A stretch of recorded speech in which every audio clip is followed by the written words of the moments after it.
안녕하세요. 반갑습니다. 오늘 소개할 사건은 정말 충격적이고 안타까운 사건입니다. 2007년 1월 4일 아침, 미국 노스캐롤라이나주 더럼에 있는 한 아파트에서 벌어진 비극적인 사건으로 시작됩니다. 그날 아침 10시경, 캠퍼스 크로싱스라는 아파트에 살던 코리 스미스라는 남성이 출근하려고 집을 나섰습니다. 그런데 계단에서 뭔가 이상한 것을 발견합니다. 물건들이 여기저기 흩어져 있었고, 계단 아래에는 한 여성이 쓰러져 있었습니다. 목격자는 바로 911에 신고했지만 안타깝게도 여성은 이미 숨을 쉬지 않고 있었죠. 처음에는 단순히 계단에서 떨어진 사고로 보였다고 해요. 하지만 경찰이 현장에 도착한 이후 사건은 완전히 다른 방향으로 흘러가게 됩니다. 그녀는 단순한 사고로 사망한 게 아니었어요. 바로 총상으로 목숨을 잃은 것이었죠. 그녀가 계단을 내려가고 있을 때 누군가가 그녀 뒤로 다가와 머리를 쏘았고 그녀는 계단 아래로 굴러 떨어졌습니다. 피해자는 25살의 젊은 여성,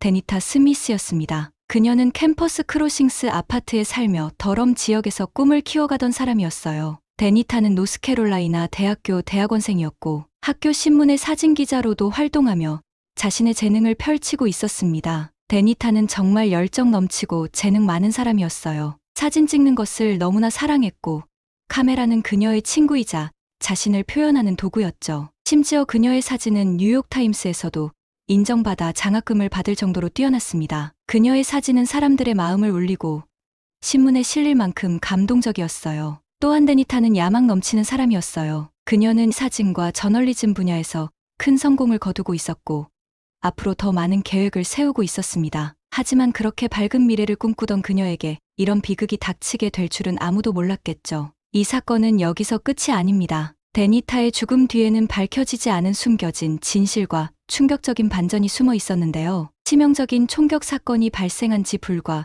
2시간 만에 경찰은 사건에 대한 잠재적인 단서를 발견했습니다. 그녀의 약혼자, 그리고 그를 둘러싼 비밀스러운 관계가 사건의 열쇠가 됩니다. 데니타는 대학 시절에 한 남자를 만났습니다. 그 남자는 바로 제르메이어 스트라우드였는데요. 두 사람은 정말 잘 어울리는 커플이었어요. 무려 6년 동안 연애를 이어왔고 2006년 11월에는 제르메이어가 데니타에게 청혼까지 했습니다. 데니타는 너무나 행복했겠죠. 이제 곧 결혼을 앞둔 약혼자로서 새로운 미래를 꿈꿀 수 있었으니까요. 하지만 두 사람은 멀리 떨어져 지내야 했습니다. 데니타는 대학원을 다니기 위해 노스캐롤라이나주 더럼에 남았고 제르메이어는 경찰관이 되어 약 75km 떨어진 그린즈버러에서 일하게 되었거든요. 거리 때문에 힘들 수도 있었겠지만 두 사람의 관계는 여전히 사랑으로 이어지고 있었습니다. 여러분, 여기서 잠깐 생각해 보세요. 6년 동안의 연애 끝에 약혼까지 했고 서로 다른 곳에서 생활하면서도 사랑을 이어간다는 건 정말 쉽지 않은 일이잖아요.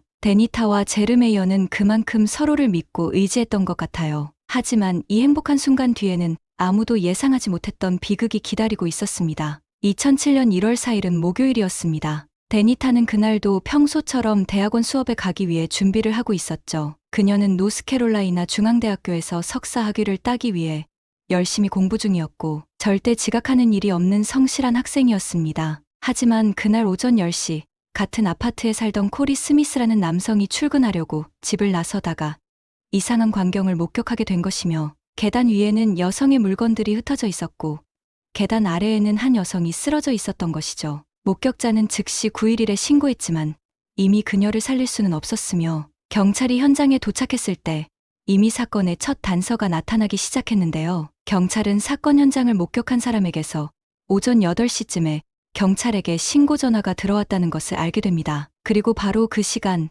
아파트 단지의 관리 책임자인 마이클 헤지펫이 중요한 목격자가 됩니다. 마이클은 오전 8시 10분쯤 총소리를 들었다고 증언했습니다. 그는 고지어 아파트 건물 뒤쪽에서 한 여성이 앞쪽으로 뛰어나오는 모습을 봤다고 합니다. 그 여성은 손으로 입을 가린 채 떨고 있었고 울고 있었습니다. 관리 책임자가 그녀에게 다가가 방금 총소리를 들었냐고 묻자 그녀는 두려운 표정으로 들었어요. 그래서 너무 무섭습니다. 라고 대답했습니다. 그녀는 총에 대한 극도의 공포증이 있다고 말하며 계속 두려워하는 모습을 보였죠. 여기서부터가 이 사건의 미스터리가 시작됩니다. 데니타는 단순히 계단에서 넘어져 사망한 것이 아니었습니다. 그녀는 총에 맞아 숨진 것이었죠. 그런데 왜, 누가, 무엇 때문에 그녀를 이렇게 만든 걸까요? 그리고 총소리를 들었다고 말한 여성은 누구였을까요? 그녀는 단순한 목격자였을까요?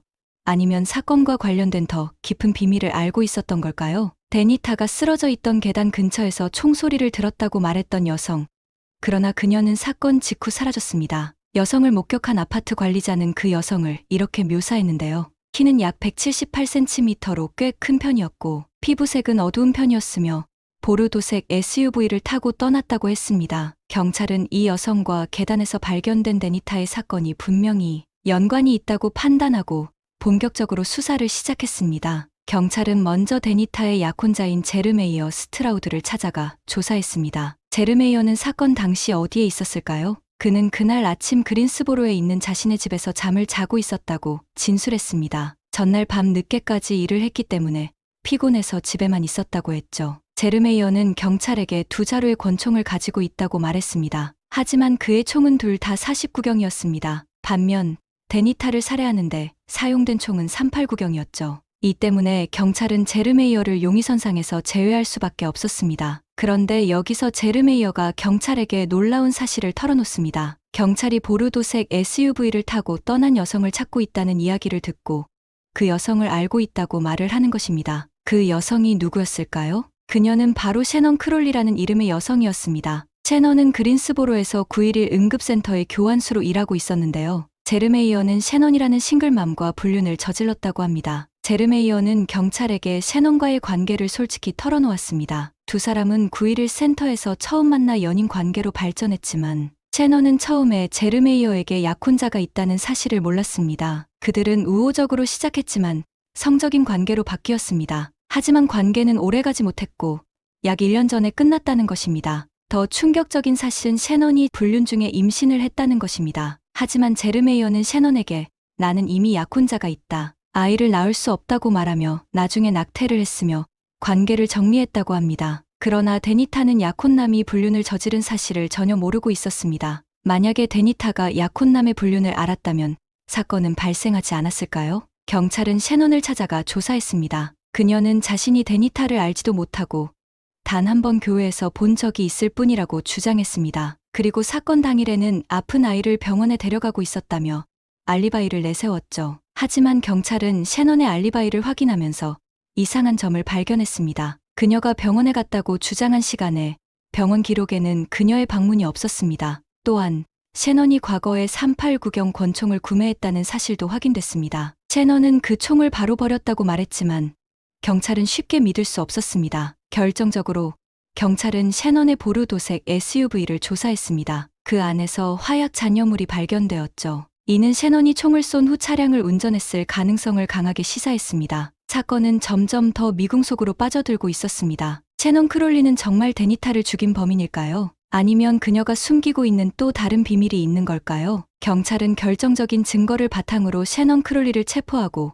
그녀를 1급 살인 혐의로 기소했습니다. 검찰은 셰넌이 데니타를 질투해 범행을 저질렀다고 주장했는데요. 하지만 수사는 거기서 끝나지 않았습니다. 법정에서 검찰은 셰넌이 얼마나 집착적이고 위험한 사람이었는지 보여주기 위해 여러 증거를 제시했습니다. 사건 당시 셰넌과 제르메이어의 휴대폰 위치 기록이 법정에서 중요한 역할을 했습니다. 셰넌의 휴대폰은 사건이 발생한 더럼 지역, 즉 데니타가 살던 아파트 근처에서 신호를 잡았습니다. 반면 제르메이어의 휴대폰은 75km 떨어진 그린스보로에 있었습니다. 이 기록은 셰넌의 주장을 무너뜨리는 강력한 증거가 되었죠. 보석으로 풀려난 셰넌과 그녀의 변호사는 무슨 일이 일어났는지에 대한 새로운 이야기를 가지고 경찰에 갔습니다. 셰넌은 법정에서 자신은 무죄라며 모든 것이 제르메이어의 계획이었다고 주장했습니다. 그녀의 말에 따르면 제르메이어가 데니타를 살해한 뒤 그녀를 협박하며 자신의 SUV에 탔다고 했습니다. 그리고 제르메이어는 셰넌에게 운전하도록 강요했으며 제르메이어가 자신을 숨기기 위해 갑자기 뒷좌석으로 넘어가는 바람에 차 안에서 화약 잔여물이 발견되었다고 주장했습니다. 하지만 이 주장은 증거로 뒷받침되지 않았습니다. 사건 당일 셰넌이 아파트 단지에서 목격되었을 때 그녀는 혼자였다고 증언한 관리인의 진술과도 모순되었죠. 셰넌의 황당한 주장은 여기서 끝나지 않았습니다. 그녀는 조사를 받는 동안 제르메이어를 상대로 또 다른 혐의를 제기했는데요. 셰넌은 경찰에 이렇게 말했습니다. 제르메이어가 칼을 들고 셰넌을 위협하며 폭행했다는 것이죠. 그녀는 자신의 팔에 난 작은 상처를 증거로 제시했지만 이 역시 거짓으로 밝혀졌습니다. 사건 당시 제르메이어는 다른 지역에 있었고 그의 휴대폰 위치와 동료들의 증언으로 알리바이가 확인되었습니다. 게다가 제르메이어의 집 쓰레기통에서 발견된 칼은 셰넌이 직접 버린 것으로 드러났습니다. 두 명의 이웃이 이를 목격하고 증언했죠. 그러나 셰넌 크롤리와 그녀의 변호사는 법정에서 새로운 증거를 제출했습니다. 이번에는 어떤 남성이 자신의 목소리로 살인을 자백한 녹음 파일을 가져왔습니다. 셰넌은 이 녹음이야말로 자신이 무죄임을 증명하는 결정적 증거라고 주장했죠. 하지만 경찰은 곧바로 이 녹음을 분석했고 자백한 남성은 제르메이어가 아닌 제3자라는 사실이 밝혀졌습니다. 셰넌은 법원을 혼란스럽게 만들고 모든 것에 대해 데니타의 약혼자를 비난하며 끝까지 제르메이어를 범인으로 몰아가려 했지만 이 시도 역시 실패로 돌아가면서 오히려 자신의 신뢰를 완전히 잃게 만들었습니다. 법정에서 제시된 모든 증거와 증언은 셰넌이 데니타를 살해한 범인이라는 것을 명확히 보여주었습니다. 그녀의 집착과 질투는 결국 데니타의 생명을 앗아갔고 그녀의 거짓말은 법정에서 모두 밝혀졌습니다. 목격자들의 증언, 휴대폰 위치 기록, 화약 잔여물, 그리고 그녀가 데니타를 죽이기 위해 질투심에 사로잡혔다는 동기까지 배심원단은 약 7시간 동안의 심의를 거쳐 셰넌 크롤리에게 유죄 판결을 내렸습니다. 그녀는 1급 살인죄로 가석방 없는 종신형을 선고받았습니다. 하지만 사건은 여기서 끝나지 않았습니다. 셰넌에게 종신형을 선고한 판사는 사건의 또 다른 책임이 데니타의 약혼자인 제르메이어 스트라우드에게도 있다고 말했습니다. 그는 이렇게 말했죠. 제르메이어 스트라우드는 모든 사건의 중심에 있었습니다. 그는 완벽한 불륜 폭풍을 만들어낸 뒤 아무런 책임도 지지 않았습니다. 판사의 이 발언은 제르메이어가 셰넌과 데니타 두 사람에게 상처를 주고 결국 이런 비극적인 결과를 초래했다는 점을 지적한 것이었죠. 데니타는 약혼자가 바람을 피웠다는 사실조차 몰랐습니다. 데니타 스미스는 사랑스러운 딸이자 친구였고 꿈이 많았던 젊은 여성이었습니다. 그녀는 대학원에서 공부하며 자신의 미래를 위해 열심히 노력했죠. 하지만 셰넌 크롤리의 질투와 집착으로 인해 그녀의 모든 꿈과 계획은 산산이 부서지고 말았습니다. 셰넌은 자신이 가질 수 없었던 남자를 향한 집착으로 사랑스럽고 밝은 한 사람의 생명을 앗아갔습니다. 이번 사건은 사랑은 신뢰와 정직이 얼마나 중요한지를 다시 한번 생각하게 합니다. 질투와 집착은 결국 모두를 파괴할 뿐이라는 사실을 보여주죠. 고인의 명복을 빕니다. 다음에도 흥미롭고 생각할 거리를 주는 이야기로 찾아뵙겠습니다. 구독과 좋아요는 저에게 큰 힘이 됩니다. 오늘도 함께해 주셔서 감사합니다.